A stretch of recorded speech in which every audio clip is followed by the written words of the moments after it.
Espace TV, le 22h.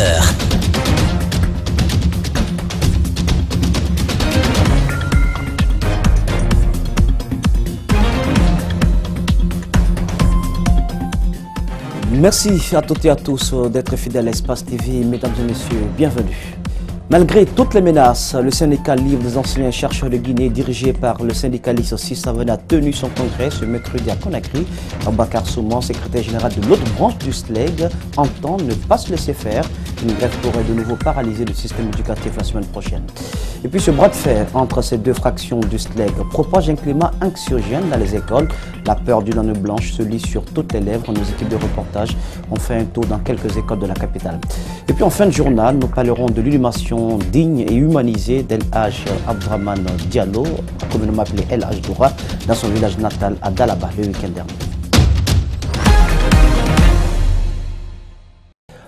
Nous sommes prêts à déclencher une grève si l'autre branche du SLEG, dirigée par Sissavane, fait un congrès, et nous allons également demander le départ de Damantan Albert Camara, le ministre du Travail. Ce sont les mots du secrétaire général du syndicat libre des enseignants et chercheurs de Guinée, Aboubacar Souman. Il a par ailleurs réitéré son soutien à Aboubacar Sidiki Mara, secrétaire général adjoint de l'Union générale des travailleurs de Guinée, actuellement en détention. Alseni Bari décrypte les images d'Alseni Camara. C'est devant un parterre d'enseignants qu'Aboubacar Souman a fait son allocution. Est-ce que vous êtes prêts à aller au combat? Oui. Vous êtes prêts à aller au combat? Oui. Il a une préoccupation, le congrès du SLEG version Sissavane qui s'est tenu ce mercredi. Pour lui, ce sont les manœuvres du ministre du Travail. Aboubacar Souman annonce une grève pour l'annulation de ce congrès et pour le départ d'Albert Damantan Camara du gouvernement. Si le congrès se tient demain et après-demain, le lundi, on va engager la grève. Un autre volet de son intervention, les négociations sur les 8 millions qui ont du mal à évoluer. C'est décidément la seconde raison pour laquelle les enseignants partiront en grève ce mois de mai. Nous avons lu le budget. Ils n'ont qu'à tout nous dire. Nous savons qu'il y a de l'argent dans le budget. Il peut payer les 8 millions. Aucun argument ne peut nous hériter de notre ligne là. En tout cas, nous ne sommes pas prêts à abandonner nos 8 millions. Quel que soit le prix. Aboubacar Souman dénonce également l'arrestation à Boké du syndicaliste Aboubacar Sidiki Mara. Il souligne que la CNTG et l'USTG sont derrière cette arrestation. Nous soutenons et nous soutiendrons Mara jusqu'au bout. Qu'est-ce qu'il a fait? Le fait seulement de coopter les travailleurs qui sont dans les sociétés minières là, qui étaient avant dans l'USTG et la CNTG. Parce que ces travailleurs-là ont viré dans son syndicat. Alors, ces responsables syndicaux de la CNTG et de l'USTG vont dire au président de la République: ah, le petit là, il est en train de semer du trouble dans les sociétés minières. Arrêtez-le. Le leader du SLEG réaffirme sa détermination à défendre les intérêts des enseignants. Au sein de plusieurs établissements scolaires, c'est l'anxiété qui plane au lendemain de l'annonce d'une grève par le SLEG. Aboubacar Souman, le secrétaire général, entend mettre cette menace à exécution dès la semaine prochaine pour protester contre l'organisation d'un congrès au nom de son entité syndicale par l'équipe de Sissavane. Dans les écoles, enseignants, élèves retiennent leur souffle en espérant qu'une solution sera trouvée d'ici là. Abdraman Ba, Amara Alexila. Le SLEG menace de repartir en grève. Une grève, si elle a lieu, risque de remettre en cause l'année scolaire 2018. Dans cette école, les cours se déroulent normalement, ceux dans l'espoir d'épuiser le programme et rentrer dans les sessions finales. Mais cette autre menace leur plane au-dessus comme l'épée de Damoclès. Le bac est proche, vous voyez. Donc nous sommes à l'approche du mois de Ramadan, c'est demain, ça commence, certains même ont commencé aujourd'hui. Donc pour ça, il va falloir qu'il accepte pour le moment jusqu'après le bac. Donc le conseil que je peux leur donner, de nous attendre après les examens, ils peuvent lancer les grèves.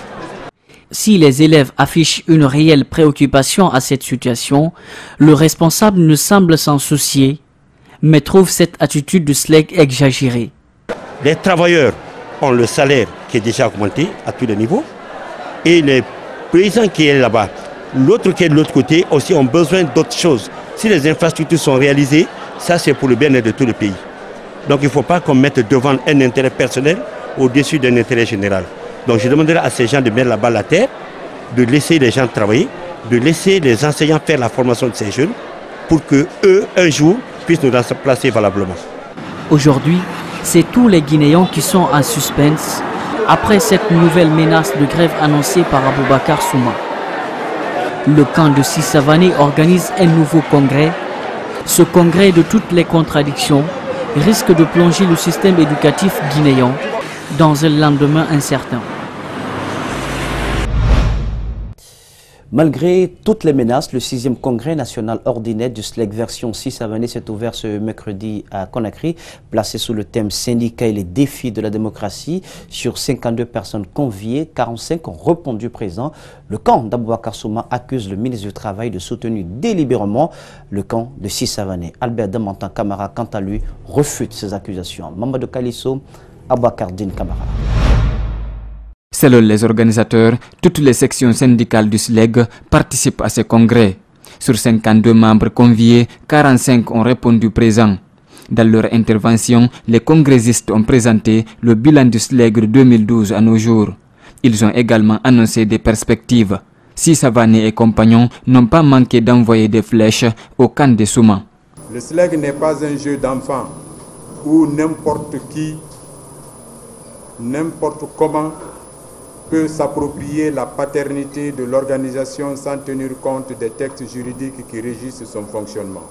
Nous pensons donc que légalement, nous sommes le SLEG et personne d'autre ne peut donner les preuves d'avoir à sa guise les commandes qui font de l'intéressé le justicier autoproclamé incontournable.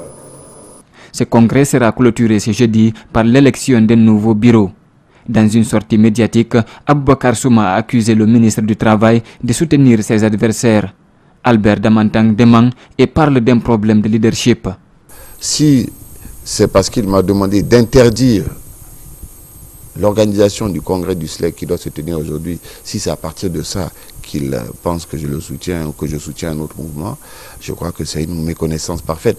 Il faut qu'ils comprennent. L'inspection m'informe qu'ils ont reçu un courrier où on nous demande d'empêcher la tenue du congrès du SLEG. Je crois que, en fait, ce qui se passe, c'est que M. Souma se retrouve confronté à la responsabilité d'un leader. Le camp de Souma menace d'aller en grève dès ce lundi si ce congrès se tient sous le label du SLEG. Le porte-parole du gouvernement s'interroge sur les réelles motivations d'Aboubacar Souma. Moi, je crois que la meilleure reconnaissance que le gouvernement a fait à M. Souma, c'est de négocier avec lui. Et nous sommes en train de négocier justement pour le bien-être des travailleurs. Si on doit laisser cette partie qui est la plus importante, à mon sens, pour les travailleurs, pour déclencher une grève, parce que le gouvernement n'a pas empêché la tenue d'un autre congrès, je crois qu'il faut se poser des questions. Le ministre du Travail affirme que le gouvernement est prêt à éviter une nouvelle grève. Mais il y a des limites, dit-il. Tout à fait. C'est quelque chose qu'on veut éviter à tout prix, mais pas à n'importe quel prix. L'examen du rapport national volontaire 2018 de la Guinée sur la mise en œuvre des objectifs durables pour le développement à l'horizon 2030 en discussion ce mercredi à Conakry. Le gouvernement guinéen, à travers ces échanges, fait un bilan à mi-parcours du PNDS. Il s'agit aussi de mettre en évidence les obstacles, les enjeux et les défis. Le système des Nations Unies apporte son expertise aux autorités guinéennes via les secteurs concernés par le programme. Mamadou Sadio Baldé, Alseni Camara pour les explications. Ce rapport passera en revue les réalisations dans les secteurs sociaux comme le système de santé et de l'éducation. Les secteurs eau et énergie dans leur ensemble et l'agriculture seront aussi au cœur des discussions, tout comme les ressources humaines et la bonne gouvernance. Il s'agit d'un agenda ambitieux avec 17 objectifs, 169 cibles, 230 indicateurs de différents types qui comprennent l'éradication de la pauvreté, la faim zéro, la réduction des inégalités, l'utilisation des ressources naturelles, la santé et l'éducation, l'égalité des sexes, la paix et le partenariat. Le système des Nations Unies et d'autres partenaires au développement accompagnent la Guinée dans l'élaboration du rapport d'étape. Dans 2 mois, la Guinée ira confronter son expérience à celle des autres nations ayant bénéficié du même appui au développement. Un mécanisme qui a été mis en place par le système des Nations Unies afin de s'assurer que les pays sont réellement en train de suivre le programme auquel ils se sont assignés en 2015, l'agenda 2030 avec ses 17 objectifs. Et nous nous réjouissons aujourd'hui que la Guinée ait pris l'initiative de contacter le système des Nations Unies pour leur dire que la Guinée voudrait présenter son rapport d'étape en juillet de cette année. Les cadres des secteurs publics et privés et ceux de plusieurs départements ministériels prennent part à ces discussions. Les partenaires au développement prendront les avis des acteurs concernés pour relever les défis auxquels la Guinée est confrontée.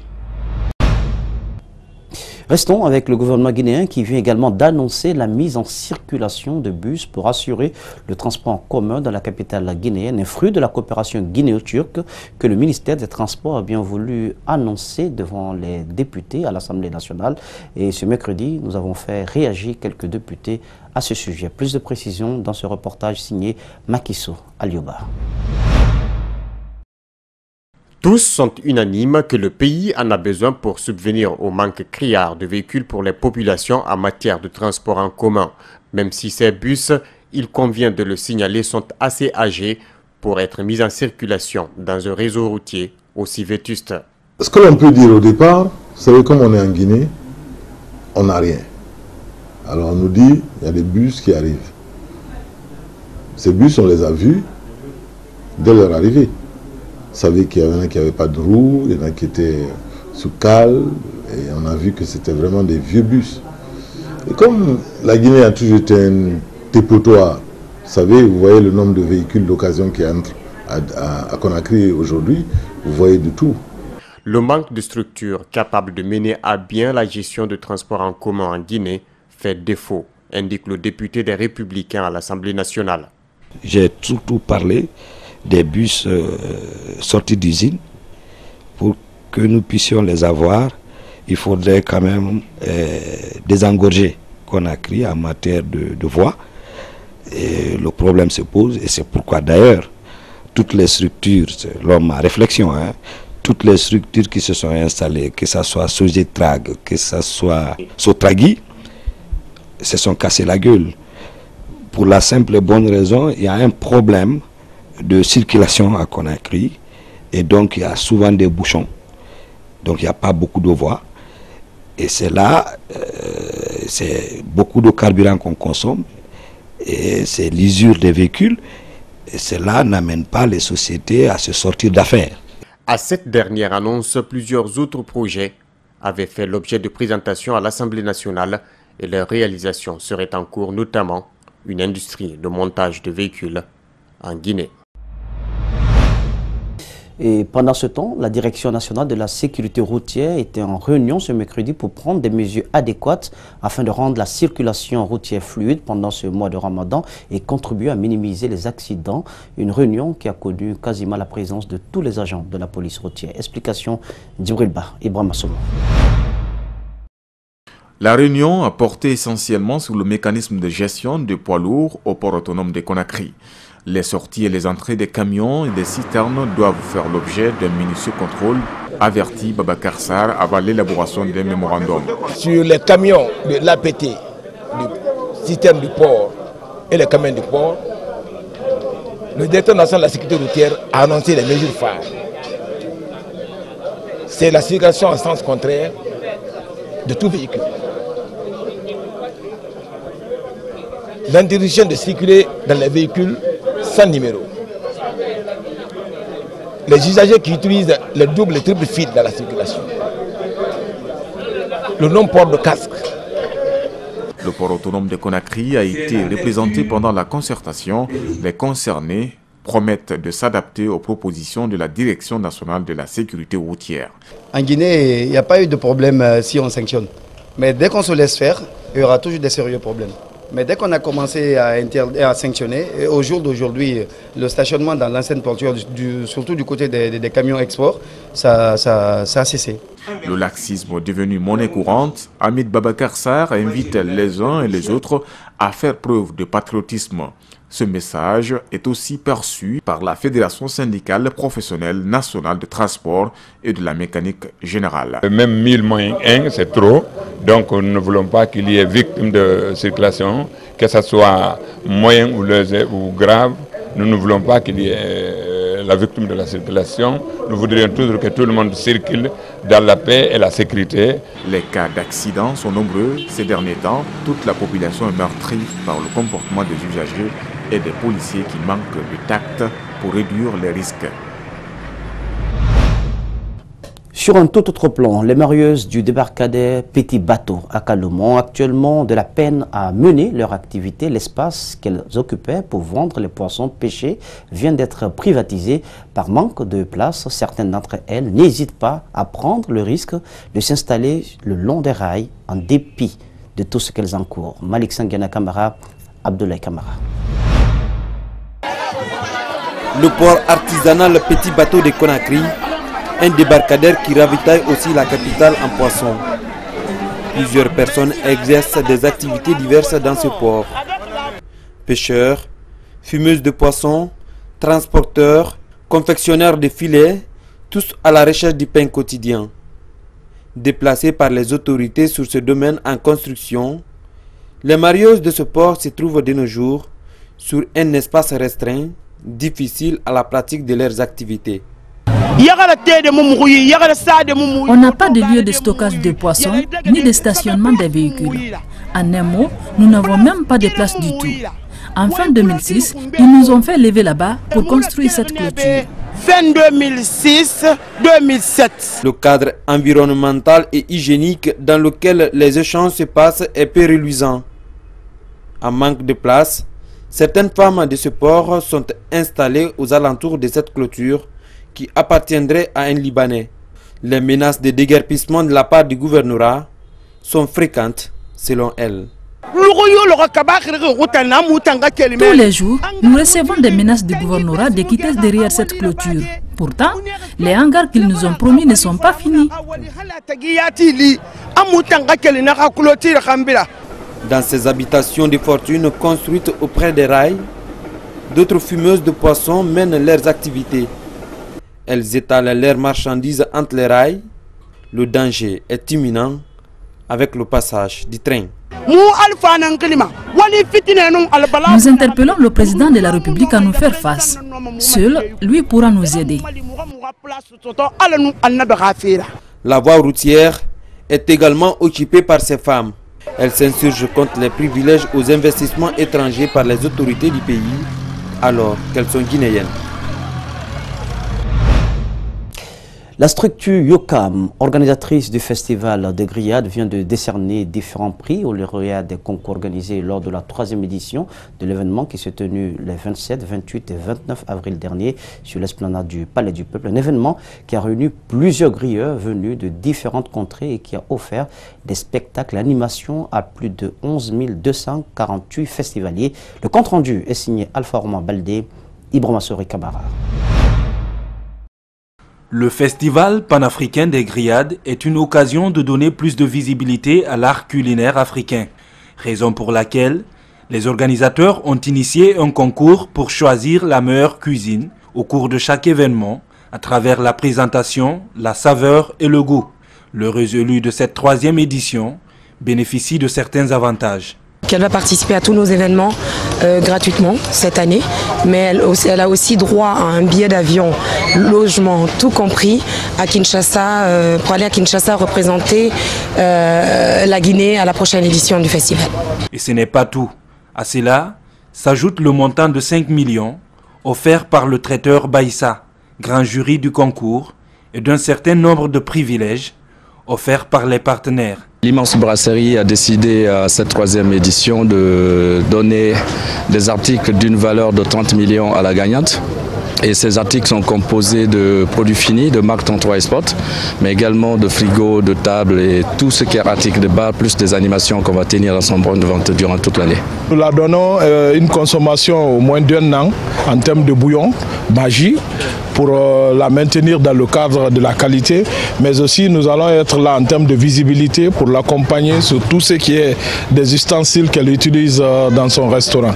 La récipiendaire, nouvelle ambassadrice de cet événement festif, s'en réjouit et promet d'honorer cette confiance. Cela va me permettre quand même d'aller de loin et puis je serai toujours là du côté de Sobragui, pourquoi pas.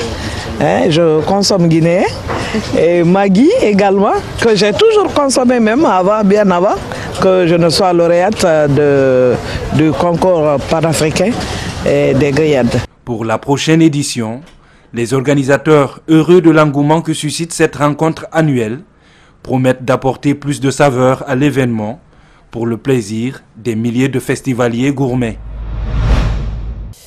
Les travaux d'information, de sensibilisation sur la transparence dans le secteur des pêches en Guinée viennent de prendre fin à Kamsa. Durant 2 jours, ces professionnels des pêches dans la région côtière au nord de Conakry ont échangé sur la disponibilité et l'accessibilité des informations à l'endroit des pêcheurs traditionnels des préfectures de Boké, Bofa ainsi que les représentants de la Sierra Leone et du Ghana. Fodoma Kamara. Cet atelier de Kamsar a regroupé les marieuses, les acteurs qui s'adonnent au fumage et au séchage des captures venus des préfectures de Boké et de Bofa.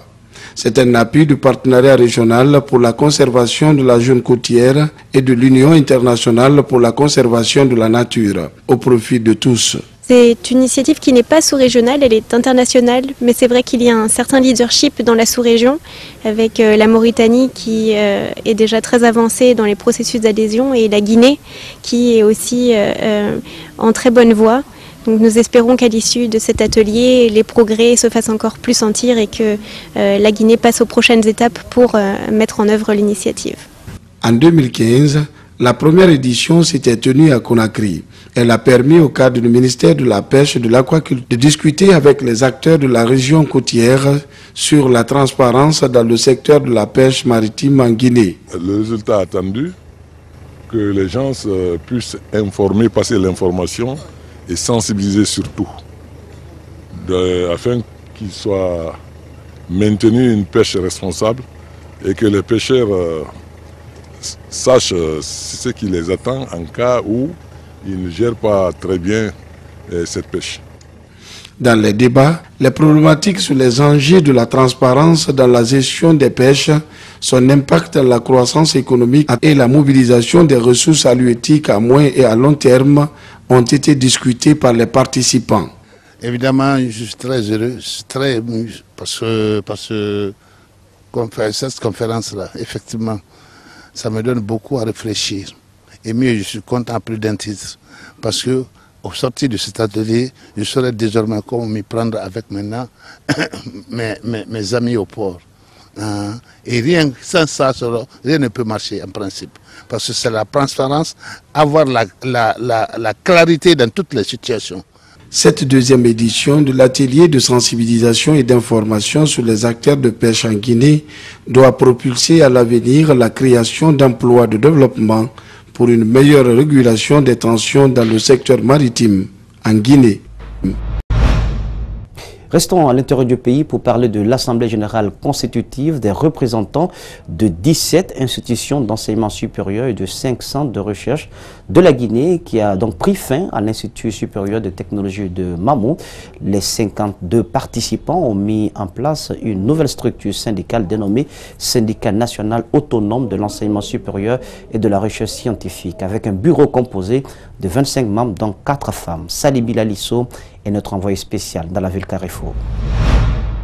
Après 2 jours d'intenses travaux et d'échanges, Baba Mansaré de l'université Gamal Abdel Nasser de Conakry a été élu secrétaire général du syndicat national autonome de l'enseignement supérieur et de la recherche scientifique. Camarades, salut! Salut! Plus fort, camarades, salut! Salut!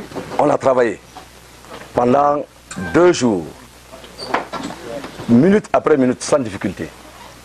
On s'est battu sur des principes. Heureusement que nous avons ressorti ce qu'il fallait. c'est le concret, c'est la vérité.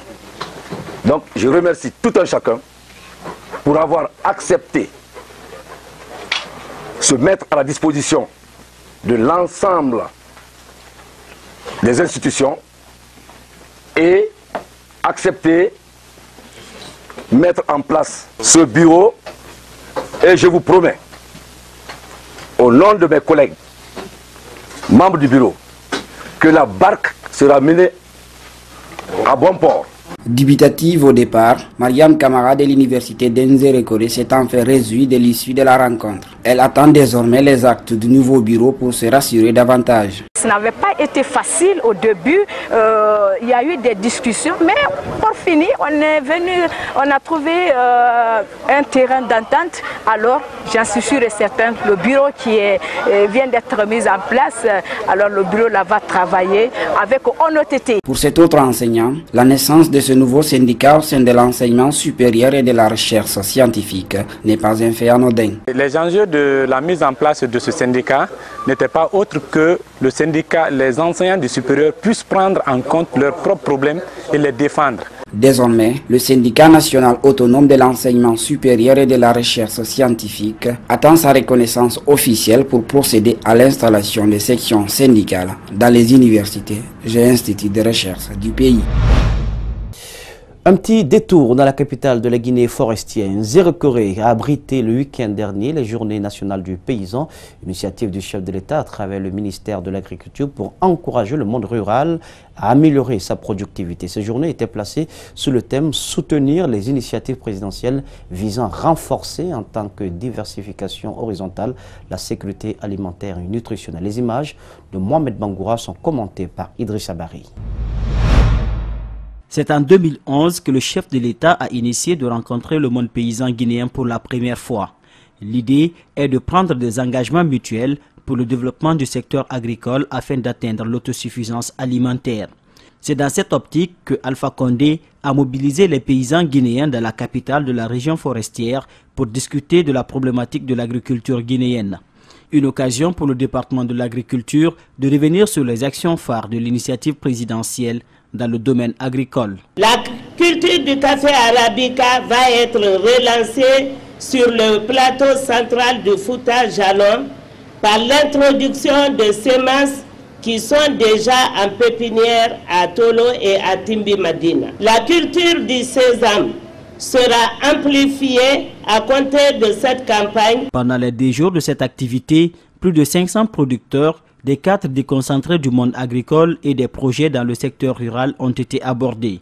Un véritable tremplin pour les femmes rurales d'exposer leurs difficultés aux locataires de Serotouria. Il faut qu'on aille au sang, il faut qu'on aille ramasser les beurres de qualité, il faut qu'on fasse l'arachide, il faut qu'on fasse la pâte d'arachide. S'il n'y a pas de moyens, ce n'est pas facile. Beaucoup de productrices, producteurs, mais ce qui nous manque maintenant, c'est la transformation et conservation. Des soucis partagés par le haut représentant du chef de l'État qui demande aux autorités de s'investir afin de trouver des solutions idoines. Nous devons être en mesure de produire suffisamment, non seulement pour notre propre consommation, mais pourquoi pas d'exporter.